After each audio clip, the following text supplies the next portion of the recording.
शिखर पर मिलेंगे। लेखक जिग जिगलर। खंड 2 अध्याय 1 भाग 2 3 प्रहार। आसानी से खेलों की दुनिया में सबसे अधिक उलझन भरी और निराश करने वाली घटना बेसबॉल में होती है। जब कोई बैटर प्लेट पर चढ़ता है और गेंद फेंकने वाले खिलाड़ी यानी पिचर को 3 बार गेंद फेंकने देने के लिए आगे बढ़ता है, गेंद पर एक भी कट लिए बिना, कम से कम एक रनर को आगे बढ़ाने के लिए, अपने आप बेस पर आने के लिए या वापस हिट करने के 3 सुनहरे मौके, और बल्ले को अपने कांधे से कभी हटाता ही नहीं। कारण सीधा सा है, उसने खुद को बाहर स्ट्राइक करते हुए या बाहर निकालते देखा था। उसने चहलकदमी की उम्मीद करते हुए पहले बेस के लिए मुफ्त की सवारी के लिए बल्ले को अपने कंधे पर रख छोड़ा था। जिंदगी के खेल में किसी व्यक्ति को प्लेट पर चढ़कर और कभी भी वास्तव में गेंद पर एक भी कट ना लगाते हुए देखना और भी निराशाजनक है।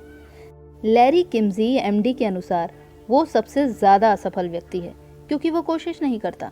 अगर आप कोशिश करते हैं और हार जाते हैं तो आप हारने से सीख सकते हैं, जो काफी हद तक नुकसान को कम कर देता है। जाहिर है आप कुछ नहीं करने से कुछ नहीं सीख सकते। ये लोग अपने जज और ज्यूरी खुद ही हो जाते हैं और अपने आप को सामान्यता के आजीवन कारावास की सजा दे देते हैं।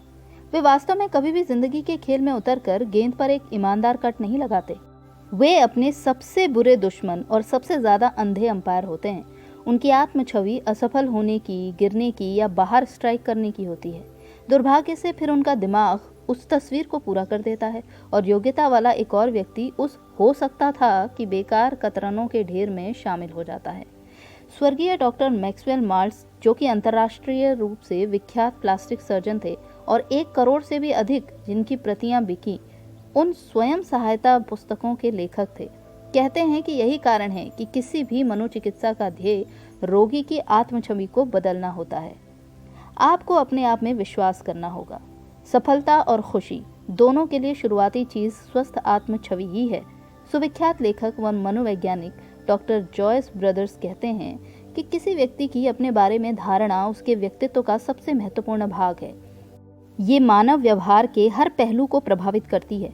सीखने की योग्यता, बढ़ने और बदलने की क्षमता, मित्रों, साथियों और व्यवसायों का चुनाव। ऐसा कहने में कोई अतिशयोक्ति नहीं है कि एक मजबूत सकारात्मक आत्मछवि जीवन में सफलता की सर्वोत्तम संभव तैयारी है। इससे पहले कि आप किसी और को वास्तव में पसंद करें अथवा इससे पहले कि आप ये तथ्य स्वीकार करें कि आप सफलता व खुशी के योग्य हैं, आपको अपने आप को स्वीकार करना चाहिए। जब तक आप स्वयं को स्वीकार नहीं करते, तब तक प्रेरणा, ध्येय निर्धारण, सकारात्मक सोच आदि आपके लिए कारगर नहीं होंगे। आपके पास सफलता और खुशी हो, उससे पहले आपको महसूस होना चाहिए कि आप इनके योग्य हैं। हीन आत्म छवि का व्यक्ति आसानी से देख सकता है कि किस तरह सकारात्मक सोच, ध्येय निर्धारण आदि दूसरों के लिए कारगर हैं, परंतु वो ये अपने लिए नहीं देख सकता। मैं ये बात स्पष्ट कर दूं कि मैं एक स्वस्थ आत्म स्वीकृति के बारे में बात कर रहा हूँ, ना कि आडंबरपूर्ण मैं सबसे महान हूँ की अहम भावना के बारे में। आदमी की ज्ञात सभी बीमारियों में मिथ्या अभिमान सबसे भयानक है। वो जिस व्यक्ति के पास है उसके अतिरिक्त सबको बीमार कर देता है। दरअसल मैं की समस्या वाला व्यक्ति अत्यंत हीन आत्म छवि से पीड़ित है। हिच हाइकर, लिफ्ट मांगने वाला, क्योंकि कितने ही आदमी इस बात को नहीं जानते कि एक अशिक्षित मस्तिष्क के अंदर भी विशाल संभाव्यता पड़ी होती है। इसलिए इस बात को दर्शाने के लिए मैं आपके साथ एक व्यक्तिगत अनुभव बांटता हूँ। कई वर्षों पहले मैंने लिफ्ट मांगने वाले एक आदमी को कार में बिठा लिया। जैसे ही वो कार में बैठा, मैं जान गया कि मुझसे गलती हो गई है, क्योंकि उसने थोड़ी शराब पी रखी थी और बातें ज़्यादा कर रहा था। जल्दी ही उसने बता दिया कि वो शराब की तस्करी के जुर्म में 18 महीने की जेल काटकर अभी अभी छूटा है। जब मैंने पूछा कि क्या उसने जेल में कोई ज्ञान हासिल किया जिसे वो जेल से छूटने पर प्रयोग कर सकता हो, तो उसने उत्साहपूर्वक जवाब दिया कि उसने संयुक्त राज्य अमेरिका के हर राज्य की हर काउंटी के नाम याद कर लिए हैं, यहाँ तक कि लॉसियाना के अवशेषों के भी। साफ तौर पर मैंने सोचा कि वो झूठ बोल रहा था, इसलिए मैंने उसे अपने कथन को साबित करने के लिए कहा। मैंने नमूने के तौर पर दक्षिणी कैरोलिना राज्य को चुना, क्योंकि मैं वहाँ लगभग 18 वर्ष रहा था।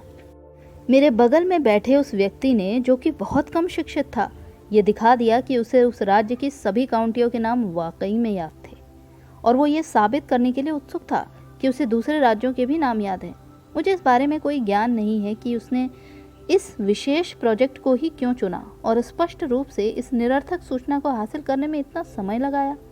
तथापि काम की बात यह है कि हालांकि वो शैक्षणिक तौर पर अशिक्षित था, परंतु उसका दिमाग सूचना की विशाल मात्रा को हासिल करने व उसे एकत्रित करने में सक्षम था। इसी तरह आपका है, परंतु मैं आशा करता हूं कि आप पहले सीखने पर ध्यान केंद्रित करते हैं और फिर उपयोग करने योग्य जानकारी को रोजाना की जिंदगी में इस्तेमाल करते हैं। दुर्भाग्यवश बहुत से शिक्षित लोग जीवन में कभी सफल नहीं होते, क्योंकि वे अपने ज्ञान का उपयोग करने में अपनी कल्पना का इस्तेमाल करने के लिए प्रेरित नहीं किए जाते। जिस बात को आपको स्पष्ट रूप से समझ लेने की ज़रूरत है वो ये है कि शिक्षा और बुद्धिमत्ता एक ही चीज़ नहीं है।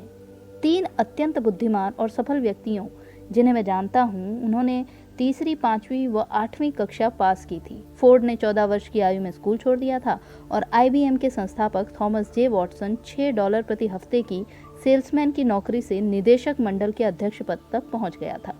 बहुत से सफल लोग जिनके बारे में मैंने इस पुस्तक में उल्लेख किया है, इससे भी कम शिक्षित थे और फिर भी वे ये सब कुछ कर पाए और 1970 के दशक की अत्यंत तकनीकी दुनिया में बड़ा काम कर पाए।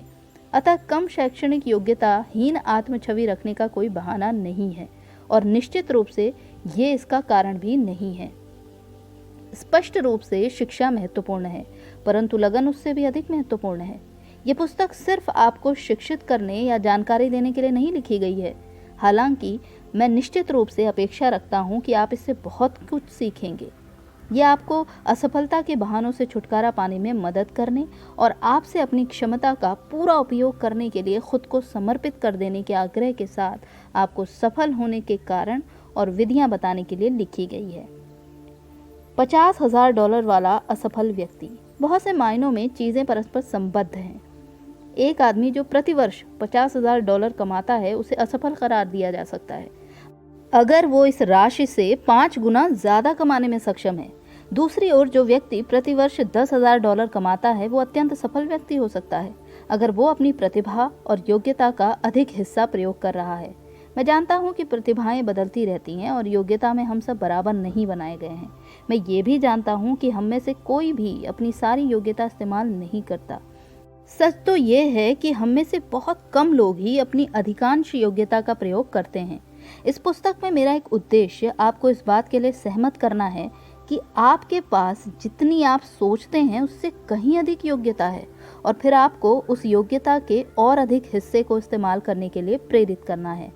पूर्व में मैंने व्यक्ति की आमदनी का उसकी सफलता की पहचान के रूप में उल्लेख किया था, क्योंकि प्राथमिक रूप से धन एक जाना पहचाना पैमाना है जिसके द्वारा हम किसी अंशदान को माप सकते हैं। आपका पेशा कुछ भी हो, वहाँ पर कुछ अन्य लोग उसी अवसर से काफ़ी कम धन कमाते होंगे और ऐसे भी होंगे जो बहुत अधिक धन कमाते होंगे। अंतिम विश्लेषण में बढ़ोतरी और सेवा का अवसर व्यक्ति पर निर्भर करता है। लगभग बिना अपवाद के आप किसी व्यक्ति का समाज के लिए अंशदान डॉलर्स के रूप में माप सकते हैं। जितना अधिक वो अंशदान देता है, उतना ही अधिक वो कमाता है। अभी सेवा कीजिए, बाद में कमाइए। अब इससे पहले कि आप ज़मीन से 6 फुट ऊंचे कूद जाएं, मैं जल्दी ये बता दूं कि मैंने लगभग कहा था। मैं व्यक्तिगत रूप से कुछ अध्यापकों को जानता हूं जो बहुत कम धन कमाते हैं और दूसरे हैं जो बहुत अधिक राशि कमाते हैं। यही बात डॉक्टरों, वकीलों, सेल्समैन, पादरियों, ट्रक ड्राइवरों, सचिवों आदि के मामलों में भी उतनी ही सच है। जैसे ही आप किसी व्यक्ति को देखते हैं, आप पाते हैं कि वे लोग जो अधिक धन कमा रहे हैं सामान्यतया अधिक अंशदान दे रहे हैं, परंतु कुछ स्पष्ट अपवाद भी हैं। एक समर्पित अध्यापक जो किसी दूरस्थ पहाड़ी या ग्रामीण क्षेत्र में रहता है, इसकी एक मिसाल हो सकता है। वो उन बहुत से बच्चों के लिए एकमात्र उम्मीद हो जो अपने परिवारों को ऊपर उठाना चाहते हैं। कोई समर्पित पादरी किसी छोटे से स्थानीय क्षेत्र में रह सकता है, क्योंकि हो सकता है कि वो उत्साहपूर्वक विश्वास करता हो कि ईश्वर ने उसे उस विशेष समुदाय की सेवा के लिए चुना है। तथापि सामान्य रूप से कहा जाए तो अच्छा वेतन पाने वाले पादरी अधिक लोगों की अधिक सेवा कर रहा है। यही बात अध्यापक, डॉक्टर, ट्रक ड्राइवर, सेल्समैन आदि के संदर्भ में भी सच है। अक्सर दोहराया गया सिद्धांत, आप जीवन में जो चाहते हैं वो पा सकते हैं अगर आप दूसरे लोगों की जो कुछ वे चाहते हैं उसे प्राप्त कराने में पर्याप्त मदद करते हैं। इस बात को कहने का एक दूसरा ढंग है कि यदि आप अधिक सेवा करते हैं तो आप अधिक कमाते हैं। अक्सर मेरे कुछ ईसाई मित्र मुझसे पूछते हैं कि मैं अपनी ईसाई धारणाओं का धन के संबंध में अपने विचारों से किस प्रकार तालमेल बिठाता हूँ। मैं हमेशा मुस्कुराकर उनसे कहता हूँ कि ईश्वर ने हीरे अपने लोगों के लिए बनाए हैं, न कि शैतान की भीड़ के लिए। इसे सत्यापित करने के लिए आपको बस रिकॉर्ड की जांच करनी होगी। ईश्वर ने जो मलाशी 3 से 10, साम 1 से 3 व 3 जॉन 2 में कहा है उसे पढ़िए, और मेरा विश्वास है कि आप सहमत हो जाएंगे कि धन आध्यात्मिक रूप से ठीक है। सोलोमन अब तक का सबसे धनी आदमी था। अब्राहम के पास हजारों पहाड़ियों पर मवेशी थे। ईश्वर हमें मात्र ये चेतावनी देता है कि हमें धन को या अन्य किसी चीज़ को अपना आराध्य नहीं बनाना चाहिए, क्योंकि जब हम ऐसा करेंगे तो हम कभी खुश नहीं हो पाएंगे, चाहे हमारे पास कितना भी धन हो। हम जानते हैं कि ये सच है क्योंकि पिछले 2 सालों में 5 अरबपति मरे हैं और उनमें से 5 और धन कमाने की कोशिश कर रहे थे। डल्लास में किसी ने पूछा था कि हावर्ड ह्यूज कितना धन छोड़कर मरा था, और उसे जवाब मिला था वो सारे का सारा छोड़ गया था। वही राशि हम सब छोड़ जाएंगे, है ना। धन कमाना और बहुत सा धन कमाना ठीक है, जब तक कि आप इसे सही तरीके से कमाते हैं और अपने आप को धन का गुलाम नहीं बना लेते। अधिकतर लोगों के पास धन नहीं होता क्योंकि वे इसे समझते नहीं हैं। वे उदास और निष्ठुर नकदी की बात करते हैं, और ये न उदास है न निष्ठुर। ये कोमल और उत्साहपूर्ण है। इससे अच्छा लगता है और इसका रंग आप कुछ भी पहने हो उसी के साथ चलता है। मेरी रेड हेड को एक बार भी अपनी ड्रेस इसलिए नहीं बदलनी पड़ी क्योंकि जो कुछ वो पहने हुए थी उसका रंग जो कुछ मैं लिए हुए था यानी धन, उससे मेल नहीं खा रहा था। कभी कभी मैं किसी को सच्चाई के साथ ये कहते सुनता हूँ कि वे बहुत अधिक धन नहीं कमाना चाहते, जैसे मंत्री, अध्यापक, सामाजिक कार्यकर्ता आदि। परंतु सामान्य रूप से कहा जाए तो कोई भी अन्य व्यक्ति जो ऐसा कहता है वो दूसरी चीज़ों के बारे में भी झूठ बोलता है। हाँ, एक अच्छा वेतन पाने वाला व्यक्ति इस पुस्तक के सिद्धांत के साथ स्वयं को काफी सहज पाएगा। उसी तरह सेवा कार्य में लगा व्यक्ति भी जिगमैनशिप सिद्धांत से काफी प्रोत्साहित व सहज अनुभव करेगा। इसलिए इस वक्त आपकी स्थिति कुछ भी हो, पढ़ते रहिए। तो दोस्तों, यहीं पर खंड 2 का अध्याय 1 समाप्त होता है। कल हम खंड 2 का अध्याय 2 पढ़ेंगे। तब तक के लिए आप अपना ख्याल रखिए।